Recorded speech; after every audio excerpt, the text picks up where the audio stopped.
أعوذ بالله من الشيطان الرجيم بسم الله الرحمن الرحيم الحمد لله والصلاة والسلام على رسول الله وعلى آله وصحبه أجمعين.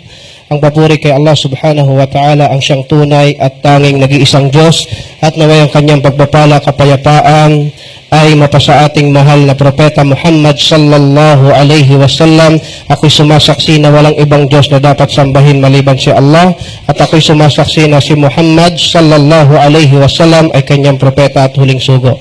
Mga kapatid sa Islam, katulad ng palagian natin paalala na pasalamatan si Allah subhanahu wa ta'ala at ating napagtatagumpayan ng ating obligasyon ngayong buwan ng Ramadan. At naway magpatuloy tayo sa paggawa ng ibada, pagsamba, hanggang sa mapagtagumpayan natin ang pagtatapos ng buwan ng Ramadan na ito. Walitukmilul iddah, sinabi ni Allah, kumpletuhin ninyo ang bilang ng pag-aayuno na ito sa buwan ng Ramadan. Kahapon, sa ating pag-aaral ng talambuhay ng Rasulullah sallallahu alaihi wasallam, dumako tayo sa pagbabanggit sa ilang mga katangian ng Quraysh. Para lang sa kaalaman natin, hanggang ngayon, merong mga Arabo sa Saudi Arabia na nakakabit pa sa pangalan nila yung Qurashi. Sila ay lehitimong kabilang sa tribo ng Quraysh. Ang dami natin binanggit na sila ay nangunguna sa pagtatambal kay Allah subhanahu wa ta'ala, mga paniniwala sa pamahiin. By the way, hindi natin nabanggit, dahil sa sobrang paniniwala nila sa pamahiin, sila yung mga taong naglilibing ng kanilang anak na babae dahil sa paniniwalang malas. Subhanallah. Ang ilan sa mga ito naiulat na sila mismo, pag natanggap nila yung balita na ang anak nila sa sandaling lumabas sa sinapupunan ng nanay at nabalita ang babae, para silang nabagsakan ng langit at malas. Yun ang paniniwala nila, inililibing nila. Ang isa sa kanila nag-uulat na tuwan-tuwa yung kanyang anak at karga-karga niya, hindi alam kung anong gagawin niya, at sabi, pinapagpag yung ilang mga lupa sa kanyang balbas, hindi alam nung bata na ililibing niya pala yung anak niya ng buhay. Subhanallah, sinagot ito ng maraming beses sa Quran. Wala taqtulu awladakum khasyata imlaq. Natatakot kayo dahil sa malas yung anak na babae. Bakit? Nahnu narzuqukum. Sabi ni Allah, kami ang nagbibiyaya sa inyo, hindi nyo nalalaman yan. Bakit kayo naniniwala na ang pagkakaroon ng anak na babae ay malas? Wa'udhu billah. Sinabi ni Allah subhanahu wa ta'ala, فَإِذَا رَكِبُوا فِي الْفُلْكِ دَعَوْا اللَّهَ مُخْلِصِينَ لَهُ الدِّينَ فَلَمَّا نَجَّاهُمْ إِلَى الْبَرِّ إِذَا هُمْ بِمُشْرِكِينَ أو إِذَا هُمْ يُشْرِكُونَ. Sinabi ni Allah subhanahu wa ta'ala, ang kahulugan ng aya na ito, ang mga Quraysh, kahit na marami silang Diyos, naniniwala pa rin sila kay Allah. Kaya nga may pangalan na kaagad na Abdullah noon, Abdurrahman. Okay? Walang name revolution. Kung ano yung mga pangalan nila noon, siya ring pangalan ng mga sahaba, kaya lang yung mga talagang taliwas ang kahulugan sa doktrina ng Islam, yun ang pinapalitan. Yan sinasabi ng ating mga scholar, maski ngayon, pag nagsyahada ang isang tao, hindi naman wajib baguhin yung pangalan eh. Kung siya ay si Joel o si Mario, walang problema doon. Ang problema, kung ang pangalan niya ay taliwas sa katuruan ng Islam. Paano halimbawa? Halimbawa, siya ay si Alipin ng Apoy. O kaya mga katulad nito na mga pangalan ng mga Diyos-Diyosan, for example, doon binabago. Okay, sa kahulugan ng aya, sinabi ni Allah, itong mga mushrik na ito sa Quraysh, pagka sila daw ay nasa barko at ang barko ay lumakas ang uga o alon, da'awla, nananalangin sila kay Allah. Mukhlis, ikhlas. Pero pagkatapos na ng alog at pumayapa na ulit, babalik na ulit sila sa pagtatambal kay Allah. Nakakalungkot.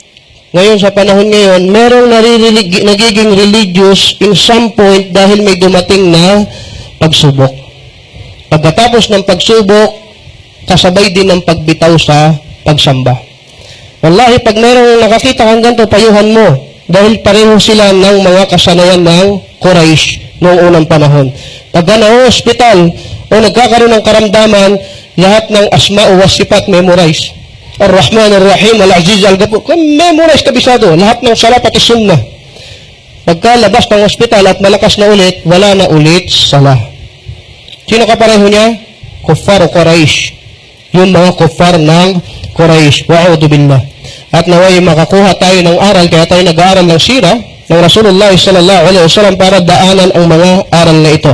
Bago natin puntahan ang exciting na kapanganakan ng Rasulullah sallallahu alaihi wasallam, ay merong dalawang pangyayari na hindi natin pwedeng mapalagpas. Ito ay patungkol kay Abdul Muttalib at patungkol kay Abraha. Dalawang tao.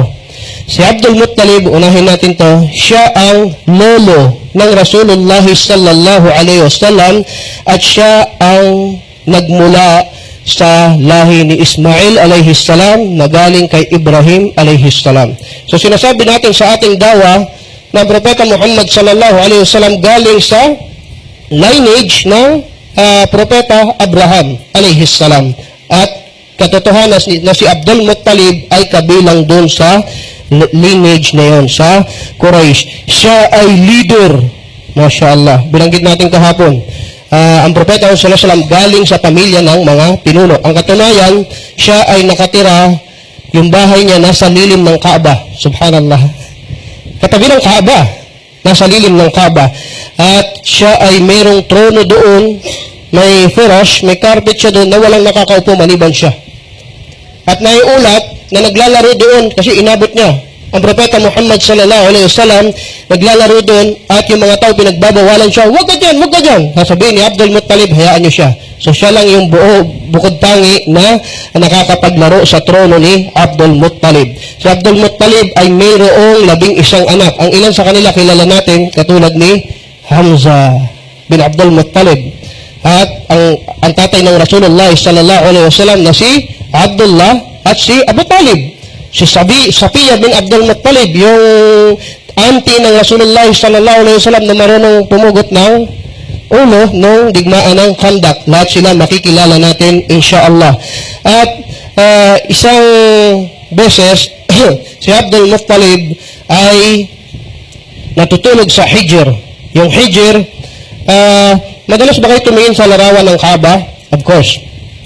Meron doon bahagi na parang horseshoe, yung kurbada, kasi nung unang tinatag yun, itinayo ni Ibrahim alayhi salam, kasama ng kanyang anak, buo yun, sakop yun, Kaaba. So hindi siya square talaga nung unang pagkakatatag, kabahagi yun, yung Hijr. Nung nirenovate nila, kinapos sila sa budget, at hindi nila na-cover up hanggang doon, kaya merong parte na nilagyan na ng tanda na yung unang pagkakatatag ng Kaaba ay hanggang doon. So isang beses, si Abdul Muttalib ay natutulog doon. Papahinga. So hindi lang katulad ngayon. Pagpunta mo sa Makkah ngayon, high-class city na wala kang makitang lupa, puro marmol na lahat. At noon hindi. Parang disyerto yun at may palatandaan doon, pwede ka matulog doon. Ngayon, pag natulog ka doon, matatapakan ka. Pag natulog siya doon, nanaginip siya. May dumating na tao, ang sabi, uhfur at-tiba o taiba. Uhfur at-tiba. Tapos, sasabihin niya, ano yung tiba? Mawawala yung tao. Yung sumunod na araw, nanaginip na naman siya, uhfur ar-barra. Hukayin mo daw yung barra. Yung una, hukayin mo yung taiba. Ngayon, hukayin mo yung barra. Tatanungin niyo yung tao, mawawala yung tao. Ano ba yung barra? Pangatlong araw, hukayin mo yung madmuna. Ano ba yung madmuna? Nawala na naman yung tao. Magkakasing kahulugan ito. Ibig sabihin ito, masarap, matamis. Ano bang mga katangian ng pagkain na masasarap? Yung pang sumunod na araw, pang-apat na araw, uhfur zamzam. Hukayin mo yung zamzam. At tatanungin niya kung saan nawala ito. Ayon sa ibang mga aklat ng sira, may mga palatandaan na ibinigay si Allah subhanahu wa ta'ala kasi may dumating na malaking ibon, yung mga langgam nagtipon-tipon, para bang idinirect sa kanya kung saan talaga eksakto naroon yung Zamzam. By the way, ang Zamzam ay nung panahon pa ni Ibrahim alayhi salam o ni Ismail. Kung matatandaan natin sa sira, siya yung dua ng nanay ni Ismail alayhi salam na maligtas si Ismail dahil nagugutom sa disyerto. At natuklasan ni Abdul Muttalib, tinawag niya ang ilan sa kanyang mga anak at hukay siya ng hukay. Natatawa sa kanya mga Quraysh. Abdul Muttalib, ano ginagawa mo? Hukay ka ng hukay. Tinatawanan lang siya. hanggang sa paghuhukay niya isang araw bumulswak ang Zamzam. Yung Zamzam ngayon. Sino pa hindi nakainom ng Zamzam? Inshallah makainom tayo lahat ng Zamzam. Ang Zamzam gamot sa lahat. Ang Zamzam may baraka. Pwedeng panggamot, pwedeng mapawi ng uhaw, pwedeng panlinis, yun ang Zamzam. Inshallah, pag may kilala kay Saudi Arabia, wag na kayo humingi ng kung anumang material na nandun. Dalhan mo ko ng Zamzam. Yun ang isa sa pinakamagandang pasalubong. Ngayon, nung bumulswak yung Zamzam, ang sabi ng mga Quraysh, tingnan yung ugali ng mga tao. Sa atin yan. Hindi lang yan sa'yo. Dahil yan ay sa tatay pa natin na si Ismail. So lahat tayo may-ari niyan. Hindi, sa akin to. Sa ako na nag-iinip Sa akin tinuro yung direksyon. Hindi. Sa atin yan lahat. Sa atin yan lahat. Kung ganun, katulad na napag-aralan natin kahapon, sila ay nagpapahatol sa mga fortune teller. Kung ganun, pumunta tayo sa Banu Sa'ad, may kalayuan yun, at doon tayo humingi ng hatol kung kanino ang Zamzam. Naglakbay sila. Yung mga pinuno, yung mga leaders. Sa paglalakbay, dumana sila ng lahat ng kahirapan, gutom. Hindi natin madetalye kung ano yung mga kahirapan, pero hindi basta-basta maglakbay noon. Hindi ka makakapili kung first class, second class yung sasakyan mo. Hindi air condition. Hanggang sa umabot sa punto na wala, mamamatay tayo. So ang ginawa nila, ayon doon sa pag-uulat, humukay na tayo ng libingan natin, kasi disyerto Kung sino mamatay, at least, yung nauna, pwede niyang malibing yung nahuli. Okay? So lahat sila naghukay na ng kanilang libingan at hinihintay na lang nila, mamatay sila. Pero si Abdul Muttalib, nung tumayo siya sa kanyang kabayo o sa kanyang kamelyo, sa paanan niya may bumuswak na tubig. Nung pagkita nila, ay hindi mamamatay ito, may tubig. Lahat sila nag-inuman doon at inamin nila, tapos na, nahatulan na tayo. Malinaw na si Abdul Muttalib ang nagmamay-ari ng Zamzam. Wag na tayo tumuloy sa Banu Sa'ad at umuwi na tayo. Iyan ang kasaysayan kung bakit nasa pamilya ng Rasulullah sallallahu alaihi wasallam ang pangangasiwa ng Zamzam water mula noon hanggang sa panahon na ito. Subhanallah. At malaki ang role ng Zamzam water pag dumadating yung mga nag-hajj at pinapainom nila yun dahil karangalan nila na mapainom sila. Ito, ayon sa hadis, ang Zamzam water hindi nauubos. Hindi nauubos. Hukayin mo ang balon na hindi nauubos. At subhanallah, kung meron kayong alam na milagro na bubuhay ngayon o nananatili ngayon, iyon ay ang Zamzam water. Imagine, ang Makkah ngayon ay city na may pinakamaraming hotel. Lahat yung pumupunta doon, 3 million, 4 million, iinom lahat ng Zamzam yun. Hindi pwede. Pupunta ka ng Makkah, papayag ka na hindi makainom ng Zamzam? Hindi. Nag-uuwi ka pa para sa pamilya mo. Naubos ba? Nasaan yun? Nasa disyerto at ang Makkah ay bato, literally, disyerto. So subhanallah, yun ay revelasyon na ibinigay ni Allah subhanahu wa ta'ala kay Abdul Muttalib. So yan ang una. Pangalawa, si Abraha, pangyayari rin ito, babago, ipanganak ang Rasulullah sallallahu alaihi wasallam. Si Abraha ay isang Abyssinian.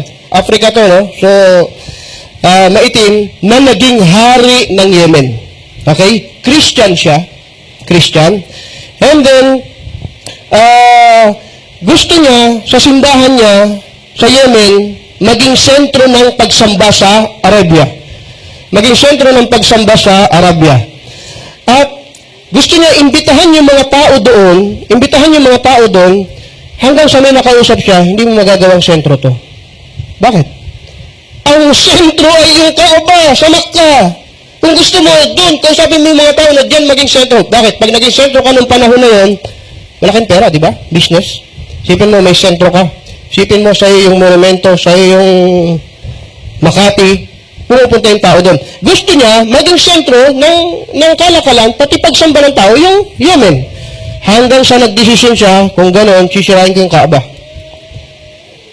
Meron akong malaking elepante, wag maingay ha, mga bata. Meron akong malaking elepante, na yung elepante na yon, sabi sa ilang mga report, maraming elepante. Pero wallahu alam, mas matibay yung hadis na isa lang yung elepante, pero malaki. Naggayak siya ng sundalo, ng kamelyo, ng kabayo, at ang layunin niya ay sirain yung Kaaba. Nung nag-istasyon sila doon sa malapit sa Taif, malapit sa Makkah, nagpatawag siya ng negosasyon na kakausapin niya yung pinuno ng Makkah dahil atakin namin yan. Pagpasok nila sa Taif, sinamsam itong ni Abraham ng mga sundalo niya yung ilang mga kamelyo ng Quraysh. Tingnan nyo ha, kamelyo ng Quraysh. So, ibig sabihin, sabi ni Abdul Muttalib, siya yung pinuno ng Quraysh, lolo ng Rasulullah sallallahu alaihi wasallam, sabi niya kay Abraham, sige, sirain mo na yung Kaaba. Pero ibalik mo yung mga kamelyo namin na sinamsam nyo. Ang sabi nito ni Abraham, tingnan nyo. Nung nakita kita, nilirespeto kita, akala ko madakilang pinuno ka. Pero ngayon, sisirain na namin yung Kaaba, ang concern mo, camel lang. Nawala yung respeto ko sa'yo. Ang sabi ni Abdul Muttalib, yung kamelyo, sa amin, ibalik mo. Yung Kaaba, si Allah Ta'ala dyan, siya magpoprotekto yan, dahil kanya yan. Okay? Ibalik mo yung kamelyo namin. Okay, kung gano'n, binalik yung kamelyo nila at umatake sila. Inutusan nila yung pinakamalaking elepante, yung nag-iisang malaking elepante, atakihin yung Kaaba. Pero ayon sa ulat, ayaw humarap sa Kaaba ng elepante at lumiliko. Pinapalo nila, nung pinalo nila, digmain mo, tumakbo yung elepante. Ayaw atakihin yung Kaaba. Ang ginawa nila, inatake nila yung Kaaba, nadala-dala na yung kamelyo, mga sundalo, ano nangyari?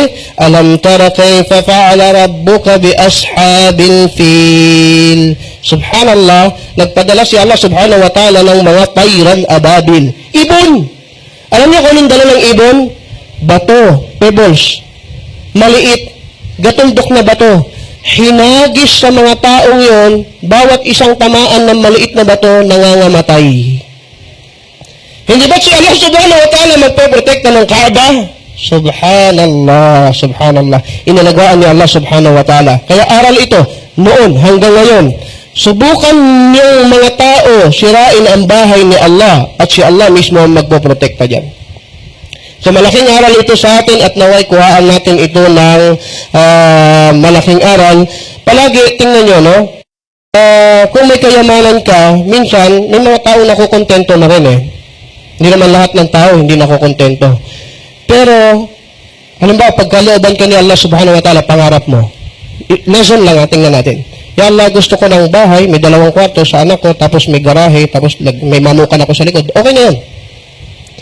Pag nagkaroon ka nun, nakukontento ka, papasalamat ka kay Allah, pero may pangamba ka na baka masira yun, mawala yun, di ba? Kahit anong kayamanan mo. Basta nakontento ka, lalo mahal na mahal mo. Maski sapatos lang na maliit. Pag gustong-gusto mo yung sapatos na yun, ayaw mo masira. Isa sa malaking aral, palagi yung paghingi mo kay Allah subhanahu wa ta'ala, hindi natatapos. Na kung ano man meron ka, kontento ka na dyan, ya Allah, ingatan mo. Ya Allah, ikaw ang tunay na tagapag-ingat, si Allah subhanahu wa ta'ala, kalusugan mo, hilingin mo kay Allah subhanahu wa ta'ala na ingatan. Ano man, pamilya mo, yan ang pinakamalaki mong iniingatan, hilingin mo kay Allah, hindi ikaw mag-iingat yan. Si Allah ang nagmamay-ari ng lahat at si Allah ang mag-iingat sa nais niyang ingatan kung atin lamang hihilingin. So, ang dalawang pangyayaring ito ay nangyari bago isilang ang Rasulullah sallallahu alaihi wasallam at inshallah baka bukas talakayin na natin na ang Propeta Muhammad sallallahu alaihi wasallam ay ipapanganak at hindi natin yan makukuha ngayon. Barakallahu fikum, jazakumullahu khairan, wa sallallahu ala nabiyina Muhammadin wa ala alihi wa sahbihi ajma'in. Wassalamu alaikum wa rahmatullahi wa barakatuh.